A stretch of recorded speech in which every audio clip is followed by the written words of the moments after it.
நிச்சயமாக இது மிகப்பெரிய வெற்றியாக இந்திய மகளிர் கிரிக்கெட்டில் அமையும். ஏனென்றால் அண்டர் 19 அதாவது 19 வயதுக்கு உட்பட்டவர்களுக்கான T20 போட்டியிலே இந்திய மகளிர் அணி மீண்டும் சாம்பியன் பட்டத்தை வென்றிருக்கிறது. இது மிகப்பெரிய வெற்றி. குறிப்பாக தமிழக வீராங்கனை கமாலினி 8 ரன்களை எடுத்ததுடன் 8 ரன்கள் எடுத்து மிக சிறப்பாக விளையாடி இருக்கிறார். இந்த போட்டியிலே ஒரு சிறந்த நட்சத்திர வீராங்கனையாக ஜொலித்திருக்கிறார் என்றும் கூற வேண்டும்.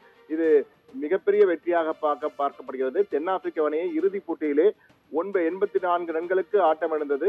அதன் பின் விளையாடிய இந்திய அணி ஒரே ஒரு விக்கெட்டை மட்டுமே எடுத்து 9 விக்கெட்டுகள் வித்தியாசத்தில் அபார வெற்றியை பெற்றிருக்கிறது.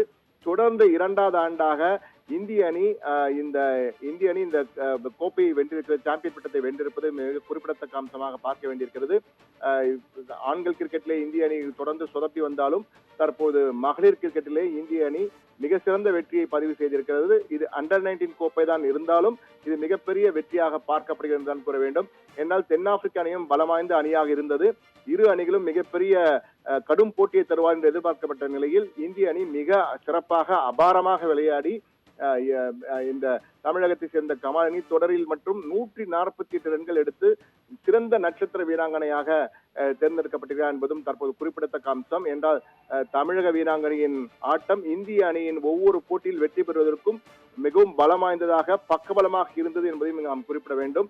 இந்திய அணி 11.2 ஓவர்களிலேயே ஒரு விக்கெட்டை இழந்து அந்த 84 ரன்கள் என்ற வெற்றி இலக்கை எட்டி அபாரமாக சாம்பியன் பட்டத்தை வென்றிருக்கிறது. இது இந்திய கிரிக்கெட் வரலாற்றில் மற்றும் ஒரு முக்கியமான மைல்கல்லாக இருக்கும் என்பதில் மாற்று கருத்தில்லை. இந்த வெற்றியானது இந்திய மகளிர் அடுத்த கட்டத்திற்கு கொண்டு செல்வதற்கான, இந்திய மகளிர் கிரிக்கெட் மேலும் பிரபலமடைவதற்கான ஒரு வாய்ப்பினை ஏற்படுத்தும் என்றால் மாற்று கருத்தில்லை. ரித்திக்.